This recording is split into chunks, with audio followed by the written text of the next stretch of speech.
No matter how hard you try, those scammers just keep on coming. You get phone calls, text, emails, social media messages. They're everywhere. We know it can be exhausting, and to give you some tools to avoid those scams, we have North Carolina State Attorney General Josh Stein with us today. Thank you so much for joining us. It's a pleasure to be with you. Thanks for having me. Of course, you're going to break down all the common scams and how you can protect yourself and loved ones. So first off, you recently released top scams from 2021. Robocalls were by far the biggest issue reported. Just how many complaints did you get? We received about 28,000 written complaints last year, and over a third of those were robocalls, more than 10,000. People are so frustrated, and legitimately so, because they are a source of annoyance to everybody. But the reason the robocalls exist is to steal from vulnerable people. They try to get folks on the hook and steal their money. And we've got to do everything in our power to put a stop to them. I am committed to doing everything in my power. That includes negotiating reforms by the phone companies to implement technologies to better protect us, working with regulators, pressing them to put more requirements on phone companies to make sure that they're not doing the bidding of the robocallers, going after the robocallers when we can find them to hold them accountable in a court of law. So we've got a lot of efforts going on a lot of fronts because I know how much people hate them. Yeah, I mean, not just are they annoying that your phone goes off ringing off the hook, but it's sad that people end up losing money. Do you know how much people lost money because of those robocall scams? We can only kind of make estimates based on survey data because so many people who are victimized don't share the information. A lot of folks get embarrassed once it happens. And so really folks just need to be very careful and know that there are bad actors out there. I know one woman who lost over $1 million last year, her entire life savings, because she got on the hook and believed them, and they kept coming back to her again and again and again. Oh my gosh, that's so sad. Well, yeah, recently all the big phone companies had to install a software called StirShaken. Can you explain to our viewers what exactly that does? Yeah, it's really an important step forward in our fight.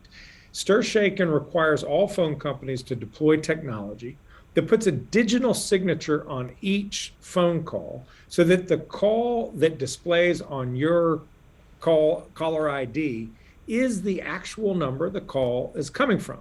So what we often see are what we call spoofed calls. These are the calls where you get the call and you're like, that looks like my wife's number, but it's a couple digits off. And it's enough to confuse you where a lot of times you'll answer the call and then it's a robocaller. That's called spoofing. So to make sure that the calls are properly identified, the phone companies have to deploy StirShaken. Now, all the big companies have already done that. Some of the smaller companies, the FCC, the Federal Communications Commission, gave them 2 years to come into compliance. And what we saw was all of the robocallers go to the smaller companies. So I led a 51 Attorney General coalition urging the FCC to accelerate the date by when they had to get in compliance by a year, and they agreed. So as of June 30th this year, all companies will have to be in compliance, and we will finally have StirShaken in operation. That is great news to hear. Now, as far as our viewers, is there any software that they can download on their own to actually cut down on robocalls? There are software programs available out there. What I recommend is, depending on who your cell phone provider is, go to their website first, because there are a lot of tools that each company has developed that you can download to reduce the number of unwanted phone calls.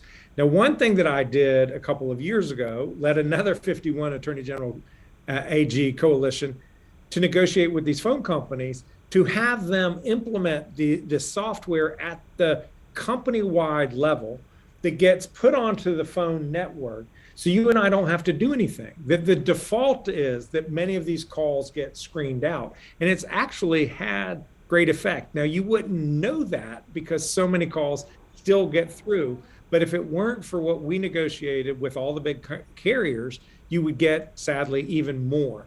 So if you get a phone call and it says spam alert or likely telemarketer. Different companies have different names for it. That's something that we negotiated for the phone companies to deploy, because at least that's better than the alternative, which is just a phone call that comes through with no signature. And we want to know what viewers should do if they get a robocall. Should they report it? Is there anywhere they can go to do that? They can. We have an online reporting mechanism at our website, which is ncdoj.gov/no-robo. And what that does is it allows us to share it with our federal partners, and they use the actual phone numbers to put it into a database to make it easier for the software to screen out those calls in the future. The other thing it does is it helps us know what is the scam that's being pitched, because the scammers, as you alluded to in your introductory comments, are incredibly creative, and they're constantly coming up with a new version of an old scam.